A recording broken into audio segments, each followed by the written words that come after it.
തീപിടിച്ചവരിലേക്ക് അവർക്കും ഒരിക്കൽ കൂടെ സ്വാഗതം.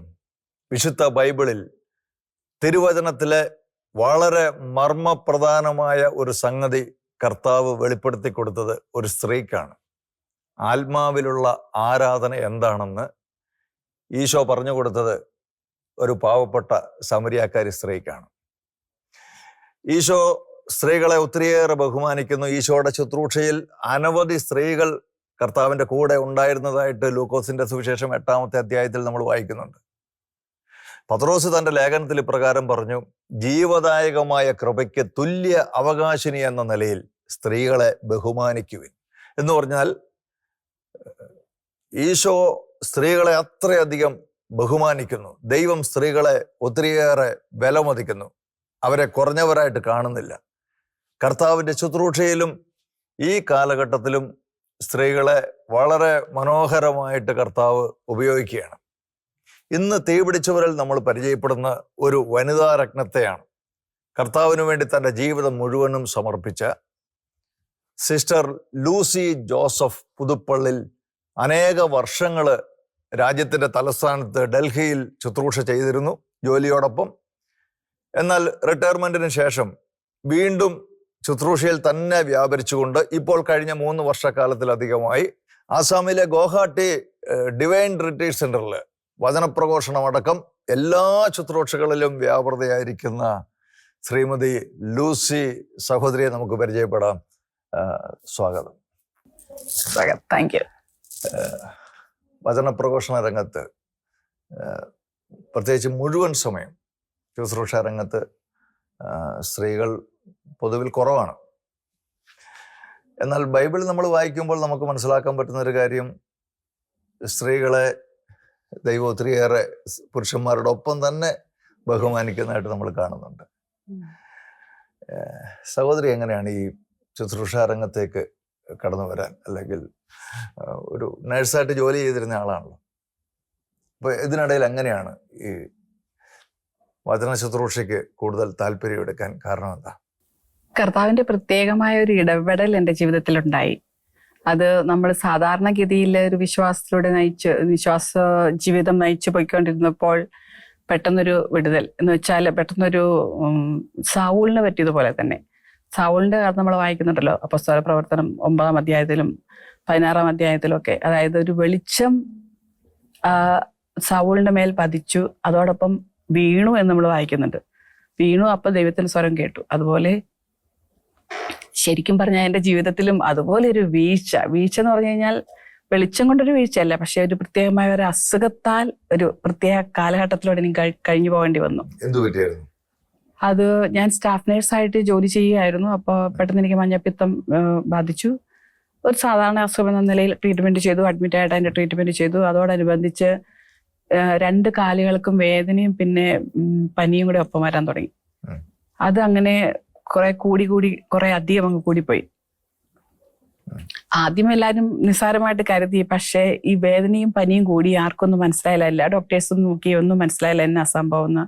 പല വിധത്തിലുള്ള ഡോക്ടേഴ്സിനെ ഇൻവൈറ്റ് ചെയ്തു, ഒക്കെ ചെക്ക് ചെയ്തു. ഞങ്ങളുടെ ഹോസ്പിറ്റലിലുള്ള ഡോക്ടേഴ്സിനെ ഒക്കെ നോക്കി, ഒക്കെ എക്സാമിൻ ചെയ്തു. പക്ഷേ ഒന്നും മനസ്സിലാകുന്നില്ലായിരുന്നു. അപ്പൊ അങ്ങനെ തന്നെ ഒരു 3 to 6 months ടൈം എടുത്തു പ്രോപ്പർ ഡയഗ്നോസിസ് ആവാൻ. അപ്പോഴത്തേക്കും വേദന അങ്ങ് കൂടി എന്ന് പറഞ്ഞാൽ മാക്സിമത്തിൽ എത്തി. എനിക്ക് അനങ്ങാൻ പോലും വയ്യാത്ത, ബെഡിൽ നിന്ന് ഏക്കാൻ പോലും വയ്യാത്ത, കാലൊന്നും അനക്കാൻ വയ്യാത്ത ഒരു സ്റ്റേജിലേക്ക് കടന്നു പോയായിരുന്നു. അങ്ങനെ ഒരു സ്റ്റേജിലൂടെ കടന്നു പോയിട്ടാണ് കർത്താവ് ശരിക്കും പറഞ്ഞാൽ അവിടെ ഒരു വലിയ ഒരു നീണ്ട സമയമുണ്ട്. കർത്താവ് നേഴ്സിംഗ് ജസ്റ്റ് പാസ്സായി ഏർലി 20s നടക്കുന്നത്. 21-22 years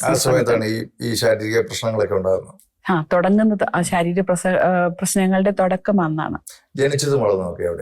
ഞാൻ ജനിച്ചത് കുന്നോന്നി എന്ന് പറയും, കോട്ടയം ഡിസ്ട്രിക്ട് കുന്നോന്നി, പൂഞ്ഞാർ.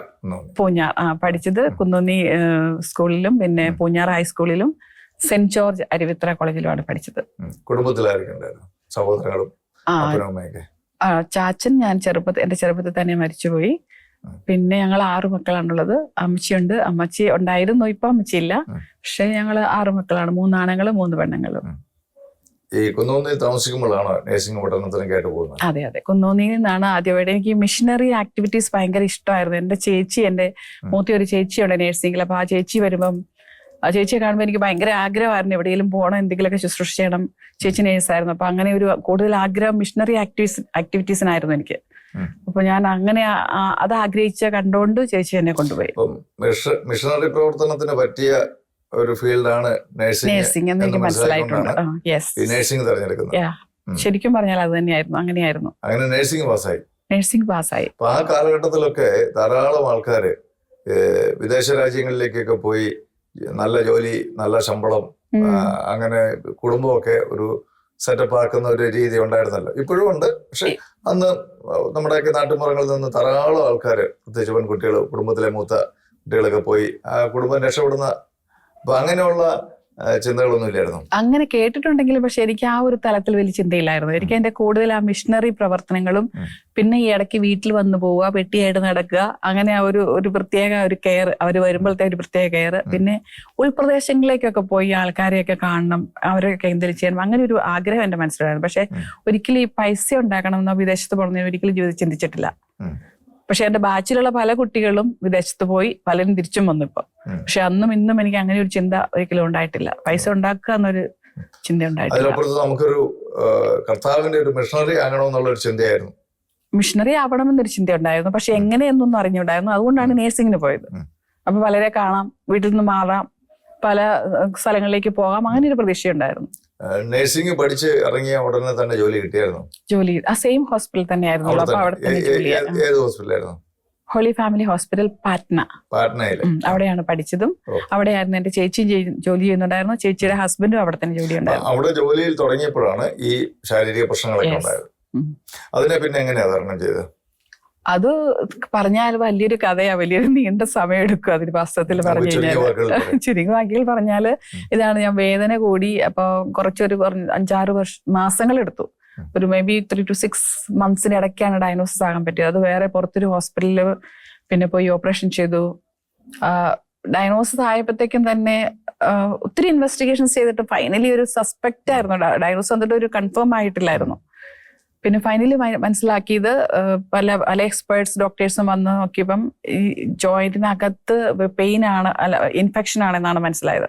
അപ്പൊ അതിന് മറ്റൊരു ട്രീറ്റ്മെന്റും ഓൾറെഡി മെഡിസിൻസ് എല്ലാം കഴിഞ്ഞായിരുന്നു. ഒത്തിരി മെഡിസിൻസ് കഴിച്ചു കഴിഞ്ഞായിരുന്നു. പിന്നെ ഓപ്പറേഷൻ അല്ലാതെ മാർഗ്ഗമില്ലെന്ന് പറഞ്ഞു. അവര് പസ് എടുക്കാൻ വേറൊരു മാർഗ്ഗമില്ല. അതുകൊണ്ട് ഓപ്പറേഷൻ ചെയ്തു. ആദ്യമേ പുറത്തൊരു ഓർത്തോപെഡിക് സ്പെഷ്യലിസ്റ്റ് ഹോസ്പിറ്റലുണ്ട്, അവിടെ ഒരു സ്പെഷ്യലൈസ്ഡ് ഡോക്ടറാണ് ഓപ്പറേഷൻ ചെയ്തത്. ആദ്യമേ വലത്തുകാലിന്റെ ചെയ്തു. കാരണം ഓരോ കാലം ചെയ്യാൻ പറ്റത്തുള്ളൂ. കാരണം എനിക്ക് ഒട്ടും അനങ്ങാൻ പറ്റത്തില്ല, ഒന്നും പൊക്കാൻ പോലും പറ്റത്തില്ല. എന്റെ കാല് പോലും എനിക്ക് പൊക്കാൻ പറ്റാത്തൊരു സ്റ്റേജിലായിരുന്നു. അപ്പോൾ ആദ്യമേ വലത്തുകാല് ചെയ്തു. അതിനുശേഷം പ്ലാസ്റ്റർ കാസ്റ്റ് ഇടും. പ്ലാസ്റ്റർ ഇടും. അന്നത്തെ കാലങ്ങളിൽ കാലനങ്ങാതിരിക്കാൻ, വലിയ ജോയിന്റ് ആയതുകൊണ്ട് കാലനങ്ങാതിരിക്കാൻ പ്ലാസ്റ്റർ ഇടും. അപ്പൊ പ്ലാസ്റ്റർ ഇടുക എന്ന് പറഞ്ഞാൽ ഇവിടം തുടങ്ങി ഒരു സൈഡ് ഇട്ടിട്ട് ആംഗിൾ വരെ ഇടും. അപ്പൊ പിന്നെ നമുക്ക് ഒട്ടും അനങ്ങത്തില്ല. എല്ലാം നമുക്ക് മറ്റുള്ളവർ നമ്മളെ സഹായിക്കണം. അപ്പൊ എന്റെ ചേച്ചിയും ചേട്ടനും എന്റെ കൂട്ടുകാരും ഒത്തിരി പേര് എന്നെ സഹായിച്ചു.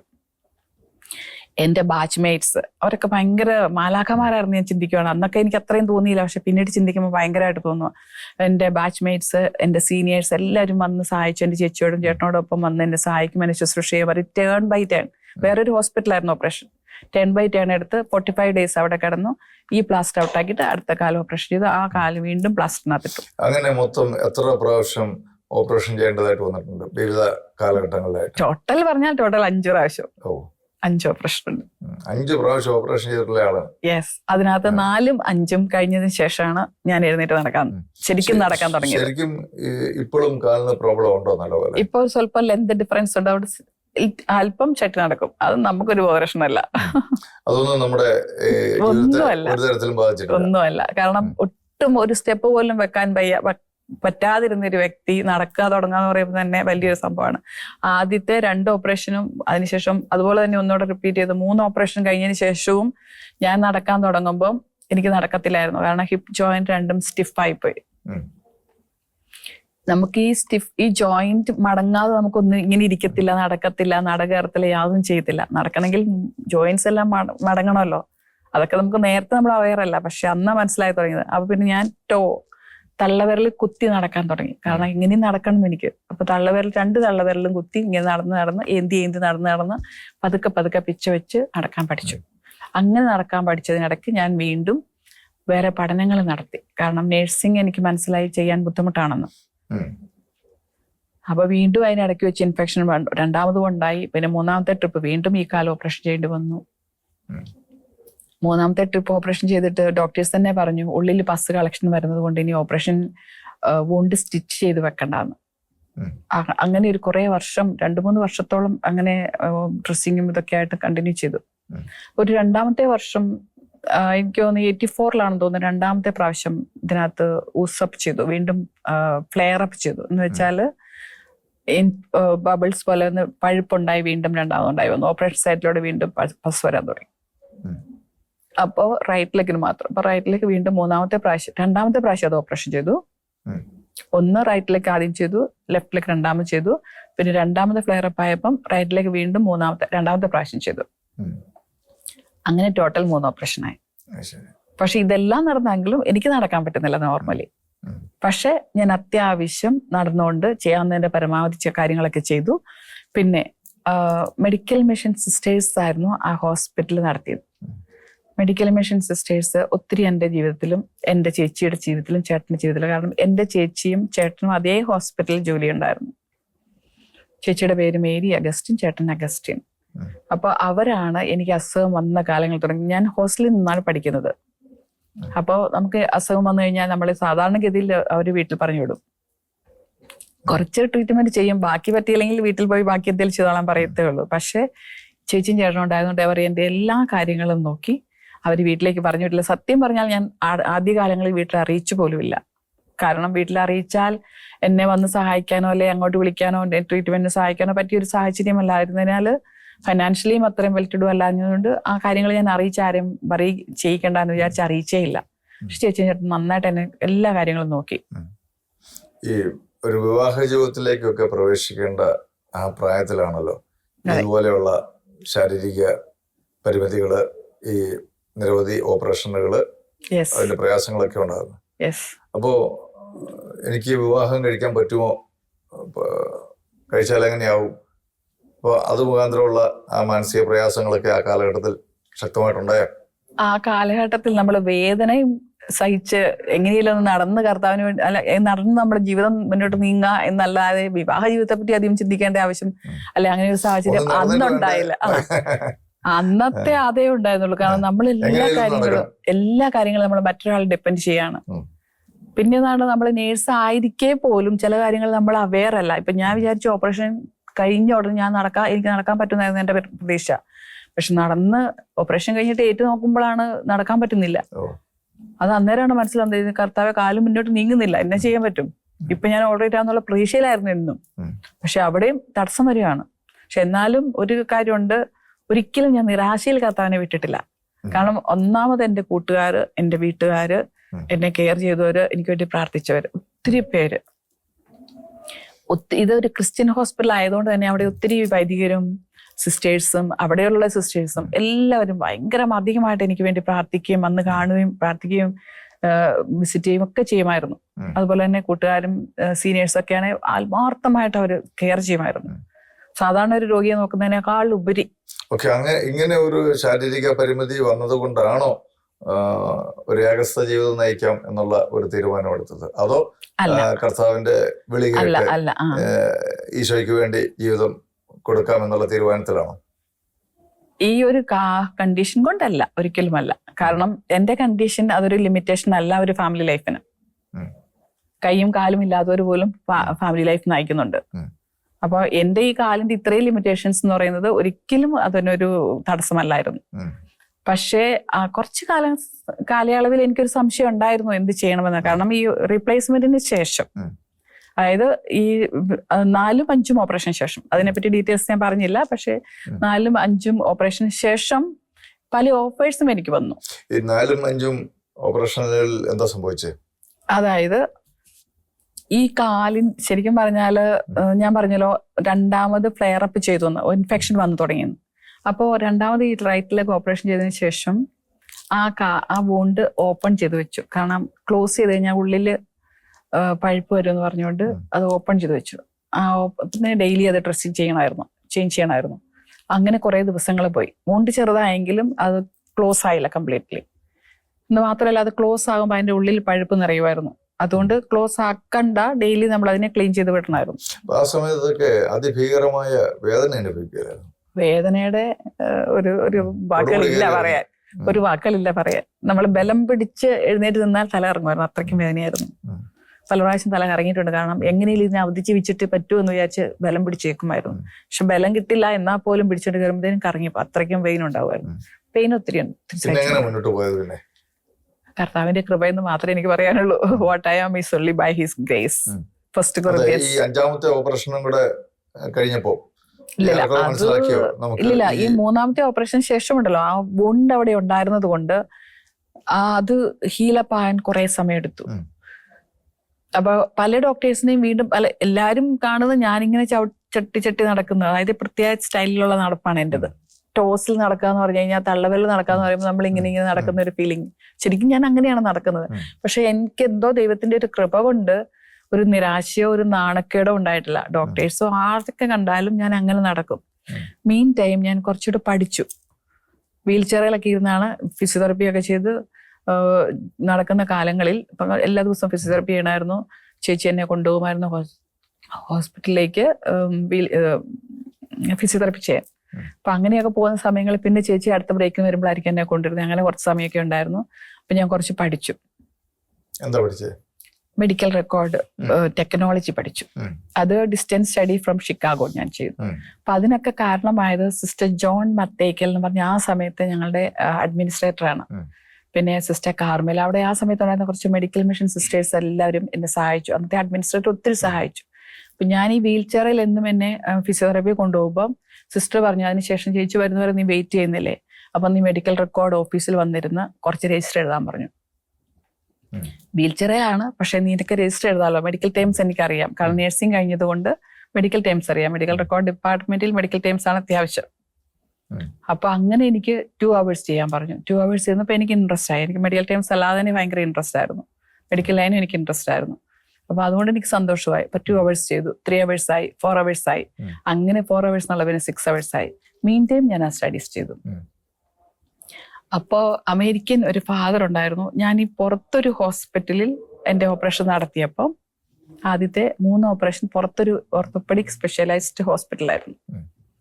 അപ്പൊ അവിടെ ഈ ഓപ്പറേഷൻ ചെയ്ത് കിടക്കുമ്പോഴും ഈ അച്ഛൻ കുറഞ്ഞതൊരു 15 കിലോമീറ്ററെങ്കിലും ദൂരെയാ എല്ലാ ദിവസവും രാവിലെ കുർബാനയ്ക്ക് ശേഷം ഈശോയുമായിട്ട് സൈക്കിൾ ചവിട്ടി എന്റെ അവിടെ ഹോസ്പിറ്റലിൽ വന്ന് എനിക്ക് എല്ലാ ദിവസവും ഈശോയെ തരുമായിരുന്നു. അതൊക്കെ നമുക്കൊരു ഭയങ്കര ഒരു എന്നാ പറയുന്ന ഒരു സപ്പോർട്ടായിരുന്നു, ഒരു ആത്മീയ ബലമായിരുന്നു. അതിനേക്കാൾ ഉപരി ആ അച്ഛൻ വന്ന് പ്രാർത്ഥിക്കും. ഈശോയെ എല്ലാ ദിവസവും നമുക്ക് രാവിലെ സ്വീകരിക്കാം. എത്ര വേദനയിൽ കിടന്നാലും ഈശോയ്ക്ക് ലഭിക്കാന്ന് പറയുന്നത് നമ്മൾ പോയി ഒരു കുർബാന കൂടാൻ പറ്റാത്തൊരവസ്ഥയാണ്. ശരിക്കും പിന്നീട് എപ്പോഴാണ് ഇങ്ങനെ ഒരു സമർപ്പണം ഉണ്ടാകുന്നത്? സമർപ്പണം ഉണ്ടാകുന്നത് ഞാൻ പറഞ്ഞല്ലോ, ഓപ്പറേഷന്റെ എല്ലാം കഴിഞ്ഞിട്ട് നമ്മളൊരു കർത്താവിലേക്ക് ഞാൻ വരുന്നത് എനിക്കൊരു ആദ്യമായിട്ടൊരു ധ്യാനം കൂടാൻ പറ്റി. ഒരു കരിസ്മാറ്റിക് ധ്യാനം. എനിക്ക് തോന്നുന്ന കുറുപ്പംപറമ്പിൽ അച്ഛന്റെ ധ്യാനമായിരുന്നു തോന്നുന്നു. അന്നാണ് ഞങ്ങള് കുടുംബസമേത്, VC അല്ലല്ലോ അച്ഛൻ, VC ആണോ ഞാൻ ഓർക്കുന്നില്ല, ഒത്തിരി വർഷങ്ങൾക്ക് മുമ്പ്. അത് പാറ്റ്നയിൽ വെച്ച ഒരു പ്രാവശ്യം കൂടി. അപ്പൊ ഞങ്ങൾ കുടുംബസമേതം കൂടി, എന്റെ ചേച്ചിയും ചേട്ടനും എല്ലാവരും കൂടി ഒരുമിച്ച് കൂടി. അന്നാണ് എനിക്കൊരു ബോധോദയം വരുന്നത്. അന്ന് എന്തോ ഒത്തിരി കർത്താവിന്റെ അനുഭവങ്ങൾ എനിക്കുണ്ടായി. അതിനു മുമ്പ് ഈ രോഗാവസ്ഥകളിലൂടെ കടന്നു പോകുമ്പോഴും അല്ലെങ്കിൽ അങ്ങനെയുള്ള വേദനകളുടെ ഇടയിലൊന്നും അപ്പോഴൊന്നും ഇങ്ങനെ ഒരു ക്രിസ്തു അനുഭവം ഒന്നും ഉണ്ടായിട്ടൊന്നുമില്ല. ക്രിസ്തു അനുഭവം പറഞ്ഞാൽ എനിക്ക് വിശ്വാസമുണ്ട്, പ്രാർത്ഥനകളുണ്ട്. പക്ഷെ നമ്മളൊരു ഉള്ളി പ്രാർത്ഥന അങ്ങനെ ഒരു ജീവിതമൊന്നുമില്ല. ഒരു സാമട്ടിൽ പോയിക്കൊണ്ടിരുന്നു. പിന്നെ വേദനയിൽ ഒന്നും പ്രാർത്ഥിക്കാനൊന്നും പറ്റില്ല. പക്ഷെ ഇത് ഈ വേദനയിൽ നിന്ന് 1-2 ഓപ്പറേഷൻ കഴിഞ്ഞ് ഞാൻ ഇങ്ങനെ വിഷമിച്ചിങ്ങനെ നടക്കുന്നൊക്കെ സമയത്താണ്, അത് കുറെ വർഷങ്ങളെടുത്തു. അപ്പോഴാണ് ഇങ്ങനെ ഒരു ധ്യാനത്തിന് ചാൻസ് കിട്ടുന്നത്. നാട്ടിൽ ഒരു പ്രാവശ്യം ധ്യാനത്തിന് പോയിട്ടുണ്ട്. ഇപ്പം സൗഖ്യം കിട്ടും എന്നുള്ള പ്രതീക്ഷയിലാണ് അന്നും പോയത്. പക്ഷെ അന്നൊന്നും എന്റെ വിശ്വാസം ശരിക്കില്ലായിരുന്നു എന്ന് എനിക്ക് അവിടെ ചെന്ന് കഴിഞ്ഞപ്പോഴാണ് മനസ്സിലായത്.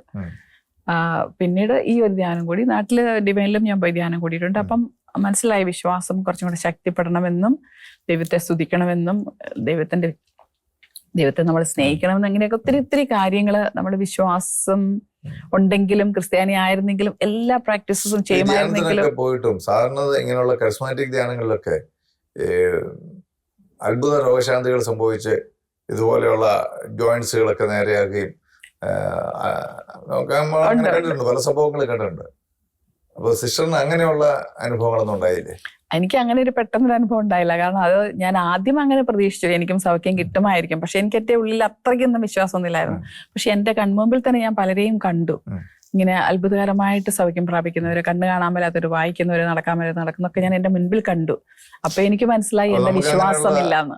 അങ്ങനെയുള്ള സൗഖ്യമൊന്നും കിട്ടാതെ വന്നപ്പോ സങ്കടം തോന്നിയില്ല. അപ്പൊ എനിക്ക് മനസ്സിലായി, എനിക്ക് എന്നെ പറ്റി മനസ്സിലാക്കാൻ പറ്റി, എന്റെ കുറവുകൾ എനിക്ക് മനസ്സിലായി. ഞാൻ ദൈവത്തിൽ ഉറച്ചു വിശ്വസിക്കുന്നത് എന്റെ വിശ്വാസത്തിന് ഇടപ്പല്ലാന്ന് എനിക്ക് മനസ്സിലായി. പിന്നെ എന്താ മനസ്സിലായി, കർത്താവിന് എന്തെങ്കിലും പ്ലാൻ ഉണ്ടെന്നുള്ളത് എനിക്ക് മനസ്സിലായി. ദൈവത്തോട് കുറച്ചുകൂടി അടുക്കാൻ സാധിച്ചു. വചനം വായിക്കാൻ ഉള്ള തീഷ്ണത ഉണ്ടായി. വചനം വായിക്കില്ലായിരുന്നു, ജപമാല ചെല്ലില്ലായിരുന്നു. ഈ അസുഖത്തോടനുബന്ധിച്ച് ഇതെല്ലാം നിർത്തിയായിരുന്നു. അതിനു മുമ്പ് പിന്നെ ഒരു റുട്ടീനായിട്ട് എല്ലാം ചെയ്യുമായിരുന്നു. പക്ഷെ അസുഖം വന്നു കഴിഞ്ഞപ്പം ഒന്നും റുട്ടീനില്ല, എല്ലാ റുട്ടീനും പോയി. എന്റെ മുറിയിൽ വരെ കുർബാന ചൊല്ലി തരുമായിരുന്നു. പക്ഷെ അതൊക്കെ എനിക്ക് ഒത്തിരി സന്തോഷമുള്ള കാര്യമായിരുന്നു കേട്ടോ. അച്ഛന്മാരൊക്കെ ഒന്ന് കുർബാനയൊക്കെ ചൊല്ലി തരുന്നതാണ് എനിക്ക് ഒട്ടും പോകാൻ പറ്റാത്തപ്പോൾ. ശരിക്കും ഈ ഈശോയുമായിട്ടുള്ള ഒരു ആ റിലേഷൻഷിപ്പിലേക്ക്, ആ ഒരു കൂട്ടായ്മയിലേക്കൊക്കെ കടന്നു വരുന്നത് എങ്ങനെ? സത്യം പറഞ്ഞാല് സഹനങ്ങളെ നേരിടാനുള്ള ശരിക്കുള്ള ശക്തി കിട്ടിയത് എനിക്ക് എൻ്റെ 3ാമത്തെ ഓപ്പറേഷന് ശേഷം. ഞാൻ പറഞ്ഞല്ലോ, വോണ്ട് സ്റ്റിച്ച് ചെയ്യാതെ വെച്ചിരുന്നു. അത് ഭയങ്കര വേദനാജനകമായിരുന്നു. അപ്പോഴത്തേക്കും നമ്മൾ നടക്കാനൊക്കെ തുടങ്ങി ഇത് വീണ്ടും അങ്ങനെ ആ ഡ്രസ്സിങ് ഭയങ്കര വേദനാജനകമായിരുന്നു. അതായത് ക്ലീൻ ചെയ്യാൻ വേണ്ടി ഒരു മെഡിസിനകത്തേക്ക് ഒഴിച്ചിട്ട് ഇങ്ങനെ ഒരു പൈപ്പിട്ട് സക്ക് ചെയ്യും, കാരണം ഉള്ളിലേക്ക് പോകത്തില്ലാത്തതുകൊണ്ട്. ആ വേദന എന്നൊക്കെ പറഞ്ഞ ഒരു പേടി സ്വപ്നമായിരുന്നു. നമ്മൾ ഓക്കെ ആയി കഴിഞ്ഞതിന് ശേഷം നടക്കാനൊക്കെ തുടങ്ങി, അല്ലെങ്കിൽ ഇതൊക്കെ ചെയ്യാൻ തുടങ്ങി കഴിഞ്ഞിട്ട് ഈ ഒരു പെയിൻ നമ്മൾ നേരിട്ട് അറിഞ്ഞോടി എന്ന് ചെയ്യുവാണ്. അപ്പൊ അതൊരു വേദനാജനകമായിരുന്നു. അപ്പൊ അങ്ങനെ വന്നു കഴിഞ്ഞപ്പോഴത്തേക്കും കുറച്ചും കൂടി ഈശോയെ പറ്റി ധ്യാനിക്കാൻ തുടങ്ങി. ഈശോയുടെ പ്ലാൻ എന്താന്ന് വെച്ചാൽ, അപ്പൊ ഈശോയുടെ സഹനങ്ങൾ നമുക്കൊരു വെളിപാട് പോലെ വരാൻ തുടങ്ങി. അപ്പൊ ഈശോ എന്നോട് ഒരു പ്രാവശ്യം എനിക്ക് ഇങ്ങനെ തോന്നുവാണ്, ഈശോ എന്നെ കാണിച്ചു തന്നു. ഈശോയുടെ മുഖവും ഈശോയുടെ കരങ്ങളും മുറിവുകളൊക്കെ കാണിച്ചു തന്നിട്ട് ഞാൻ പറഞ്ഞു, എനിക്കിതൊന്നും കാണണ്ട, എനിക്ക് എന്റെ സഹനം തന്നെ എന്റെ പൊണ്ട്, എനിക്ക് ഇതൊന്നും കാണണ്ട, എനിക്ക് ഇഷ്ടമില്ല എന്നൊക്കെ ഇങ്ങനെ ഞാനിങ്ങനെ സംസാരിക്കുവാണ്. അപ്പൊ പിന്നെ ഈശോ പറയാണ്, നിനക്കിതൊന്നും കാണണ്ടേ, ഞാൻ നിന്നെ എന്തോരം സ്നേഹിക്കുന്നു എന്നത് അതാണ് നിന്നെ ഞാൻ ഇത്രയധികം സ്നേഹിക്കുന്നു എന്നതിന്റെ അടയാളാണിത്. അപ്പൊ ഞാൻ പറഞ്ഞു ഓക്കെ ഞാൻ സമ്മതിച്ചു, പക്ഷെ പൊക്കോ എനിക്ക് കാണണ്ട, കാരണം എനിക്കത് കാണാൻ പറ്റാത്തൊരു സ്റ്റേജ് ആയിരുന്നു എന്റെ മനസ്സുകൊണ്ട്. അപ്പൊ പറഞ്ഞു അല്ല, അപ്പൊ ഞാൻ നിനക്ക് വേണ്ടി ഇത്ര സഹിക്കുന്നു, അപ്പൊ നിനക്ക് എനിക്ക് വേണ്ടി നീ സഹിച്ചുകൂടെ, ഇച്ചിരി കുറച്ചെങ്കിലും നിനക്ക് എനിക്ക് വേണ്ടി സഹിക്കാൻ പാടില്ലേ എന്നൊരു തരത്തില് ഒരു സംസാരം പോലെ എനിക്ക് തോന്നി. അപ്പൊ ഞാൻ പറഞ്ഞു ഓക്കെ, അങ്ങനെയാണ് ഞാൻ ചെയ്യാം, അങ്ങനെ നീ എന്റെ കൂടെ ഉണ്ട്. അപ്പൊ എനിക്കൊരു കുറച്ചും കൂടി ഒരു ബലം കിട്ടുവാണ്, ഒരു ആത്മബലം കിട്ടുവാണ്. അപ്പൊ എനിക്ക് മനസ്സിലായി എല്ലായിടത്തും ഈശോയുടെ സാന്നിധ്യമുണ്ട്, എന്റെ സഹനങ്ങൾ വെറുതെ അല്ല, ഈശോയെ എനിക്ക് മനസ്സിലാക്കാം, ഈശോ എന്നോട് കാണുന്നുണ്ട്. എനിക്ക് ആ കൂടുതൽ പ്രത്യാശയും പ്രതീക്ഷയും വിശ്വാസവും ഒക്കെ ഉടനെയാണ്. അപ്പൊ പിന്നെ വചനം പഠിക്കണം, പ്രാർത്ഥന നയിക്കണം, പ്രാർത്ഥന കൂടണം, കൂടുതൽ ദൈവത്തെങ്കിലൊക്കെ അടുക്കണം, കൂടുതൽ ദൈവത്തെ അറിയണം എന്നൊക്കെ ഒരു വിചാരമായി. ശരിക്കും ആശുപത്രി കിടക്കുമ്പോഴാണോ അങ്ങനെ ഒരു അനുഭവം ഉണ്ടായത്? ആശുപത്രി കിടക്കലല്ല, പക്ഷെ ആശുപത്രിയിൽ നിന്നും ഇങ്ങനെ ഡ്രസ്സിങ്ങിന് വേണ്ടി പോകുന്ന സമയങ്ങളിലൊക്കെയാണ്. അതെ, ആ സിക്കായ സമയങ്ങൾ തന്നെയാണ്. കൂടുതൽ ഈശോയ്ക്ക് വേണ്ടിയിട്ട് എന്തെങ്കിലുമൊക്കെ ചെയ്യണമെന്നുള്ളൊരു തോന്നൽ വന്നു. പിന്നെ ഞങ്ങള് കുറുപ്പുംപറമ്പിലച്ഛന്റെ ധ്യാനം കൂടി ഞാൻ പറഞ്ഞല്ലോ, അന്ന് തന്നെ എനിക്ക് ഒത്തിരി അനുഭവങ്ങൾ ഉണ്ടായി. അതായത് പരിശുദ്ധാത്മാവിന്റെ അഭിഷേക അനുഭവം, സൗഖ്യ അനുഭവം. അന്നാണ് ശരിക്കും എന്റെ ദുഃഖങ്ങളൊക്കെ വിട്ടുപോയത്. സത്യത്തില് അന്ന് വരെ ഞാനിങ്ങനെ നിറഞ്ഞു നിൽക്കുമായിരുന്നു ഉള്ളില്. കാരണം ഞാൻ മറ്റുള്ളവരുടെ മുന്നിലൊന്നും കരയാൻ പോലും ആഗ്രഹിച്ചിട്ടില്ലായിരുന്നു, പിടിച്ചു വെക്കുമായിരുന്നില്ല. പണ്ട് അസുഖം വരുന്നതിന് മുമ്പ് ഭയങ്കര അഹങ്കാരിയായിരുന്നു. പ്രഭാഷകന്റെ പുസ്തകത്തിൽ പറയുന്നുണ്ടല്ലോ, അഹങ്കാരം മനുഷ്യനെ നശിപ്പിക്കും. പല സ്ഥലങ്ങളിൽ 10ാമത്തെ അധ്യായം, പ്രഭാഷകന്റെ 10ാം അധ്യായം പറയുന്നുണ്ട്, അഹങ്കാരത്തിൽ ചലിക്കുന്നവൻ ദൈവത്തിൽ നിന്ന് അകലുന്നു, ജീവനോടെ ഇരിക്കുമ്പോൾ തന്നെ അഹങ്കാരിയുടെ ശരീരം അഴുകുന്നു എന്നൊക്കെയുള്ള വചനങ്ങളൊക്കെ ഉണ്ട്. അപ്പൊ ആ ഒരു അഹങ്കാരത്തിന്റെ ചിന്തകൾ പണ്ട് എന്റെ മനസ്സിലുണ്ടായിരുന്നു. അപ്പൊ അതൊക്കെ മാറ്റി എളിമപ്പെടണമെന്നുള്ള കാര്യം എനിക്ക് മനസ്സിലായി. പിന്നെ ഒരു പ്രാവശ്യം നായ്ക്കുംപറമ്പിൽ അച്ഛന്റെ കൺവെൻഷൻ ഞങ്ങളുടെ പാറ്റ്നയിൽ വന്നു. അപ്പൊ അത് വന്നപ്പോഴത്തേക്കും ഇങ്ങനെ ഒരിക്കലെങ്കിലും ധ്യാനം കൂടിയിട്ടുള്ളവരൊക്കെ അതിനുവേണ്ടി സഹകരിക്കാൻ വേണ്ടി ഒത്തൊരുമിച്ച് ഞങ്ങൾ കുറെ പേര് ഇറങ്ങി. അപ്പൊ എൻ്റെ ഒരു കൂട്ടുകാരി ഉണ്ടായിരുന്നു, അന്നമ്പാന്ന് പേരുള്ള ഒരു കൂട്ടുകാരി ഉണ്ടായിരുന്നു. ഞങ്ങൾ പലരും ചേർന്നിട്ട് അതിന് സഹായിക്കാൻ പോയി. അപ്പൊ ഞാനും ഇറങ്ങി. അപ്പൊ എനിക്ക് ചെയ്യാൻ പറ്റുന്നത് ആകെ ചെയ്യാവുന്ന രജിസ്ട്രേഷൻ മാത്രമേ ഉള്ളൂ. അപ്പൊ ഞാൻ അവിടെ പോയി തരത്തിൽ കസേരയിൽ ഒരു പിള്ളയൊക്കെ ഇട്ടിരുന്ന്, കാരണം എനിക്ക് അന്ന് അത്രയൊന്നും ചെയ്തില്ല, ഒരു തലേണയൊക്കെ വെച്ച് ഒരു കസേരയിലൊക്കെ ഇട്ടിരുന്ന് പേരൊക്കെ എഴുതി സഹായിച്ച് അങ്ങനെ ചെറിയ തോതിൽ സഹായിക്കാൻ തുടങ്ങി. ആ ധ്യാനത്തോടുകൂടി ഞങ്ങളുടെ ഒരു കൂട്ടായ്മ ഉണ്ടായി. പ്രത്യേകമായ ഒരു പ്രാർത്ഥന ഗ്രൂപ്പ് ഉണ്ടാക്കി ഞങ്ങൾ. പിന്നെ എല്ലാ ദിവസവും വൈകുന്നേരം 5:30 ഞങ്ങളൊരു ചെറിയ 5-6 പേര് കൂടി ഒരു ബെഡെ കുത്തിയിരുന്നിട്ട് ഞങ്ങൾ ഹോസ്റ്റലിൽ തന്നെ ഇരുന്നിട്ട് കുറച്ചു നേരം സ്തുതിക്കും, എന്നിട്ടൊന്ന് വചനം വായിക്കും. അങ്ങനെ എല്ലാ ദിവസവും വൈകുന്നേരം 5:30 ഞങ്ങൾ പ്രാർത്ഥന തുടങ്ങി. ആ പ്രാർത്ഥന കൂട്ടായ്മ വളർന്നു. പിന്നെ ഞങ്ങൾക്കൊരു ചെറിയ മുറി കിട്ടി. അവിടുന്ന് ഒരു സിസ്റ്റർ കൊറിയത്തെന്ന് പറയുന്ന സിസ്റ്റർ ഉണ്ടായിരുന്നു, ഒരു ചെറിയ സ്റ്റോർ റൂം തന്നു. ആ സ്റ്റോർ റൂം ഞങ്ങൾ അടുക്കി പെറുക്കി ഒരു ചെറിയ പ്രാർത്ഥന മുറിയാക്കി എടുത്തു.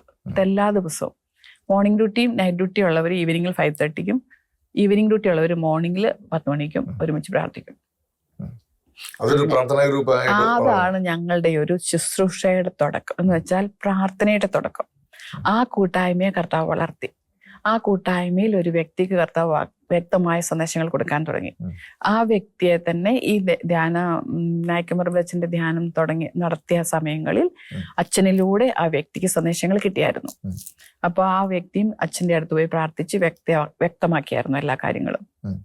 അപ്പൊ ആ വ്യക്തിയെയും വളർത്തി, ഞങ്ങളുടെ കൂട്ടായ്മയെയും വളർത്തി. ഈ കൂട്ടായ്മയിലൂടെ പിന്നീട് എന്തൊക്കെയാണ് നിങ്ങൾ ചെയ്തത്? ഈ കൂട്ടായ്മയിലൂടെ ഞങ്ങൾ പ്രാർത്ഥിച്ച് ഒത്തിരി സന്ദേശങ്ങൾ കിട്ടുമായിരുന്നു. അവർക്കൊക്കെ വേണ്ടി പ്രാർത്ഥിക്കുമായിരുന്നു. അവിടെ ഒരു ധ്യാന കേന്ദ്രമുണ്ട്, അവിടെ അവർക്ക് വേണ്ടി മധ്യസ്ഥം പ്രാർത്ഥിക്കുമായിരുന്നു. ചെറിയ പ്രാർത്ഥനകൾക്കൊക്കെ സഹായിക്കുമായിരുന്നു. പ്രാർത്ഥന ഗ്രൂപ്പുകൾ ലീഡ് ചെയ്യാനും അവിടെ എനിക്കൊരു നല്ലൊരു സ്റ്റാർട്ടിങ് കിട്ടി. അതോടുകൂടിയാണോ ശരിക്കും ഈ ഡൽഹി കേന്ദ്രീകരിച്ച് ഉള്ള അവിടെ വരെ എത്തിയിട്ടില്ല. കാരണം അവിടെ തന്നെ വളർച്ചയിൽ ഞാൻ ശരിക്കും പറഞ്ഞാൽ ഒരു ആന്റി കരിസ്മാറ്റിക് വ്യക്തിയായിരുന്നു. അസുഖം വന്ന് ബെഡേ കിടന്ന സമയത്ത് ഞാൻ പറഞ്ഞല്ലോ, പ്രാർത്ഥനയിലൊന്നും അധികം താല്പര്യമൊന്നും കാണിക്കാറില്ലായിരുന്നു. അത് വേദനയുടെ ആധിക്യം കൊണ്ടായിരുന്നു. അങ്ങേയറ്റം ഒരു സിസ്റ്റർ കയറി വന്ന് എനിക്ക് പ്രാർത്ഥിക്കാൻ, ഞാൻ അങ്ങ് മൂർധന്യാവസ്ഥയിലായിരുന്നു വേദനയുടെ.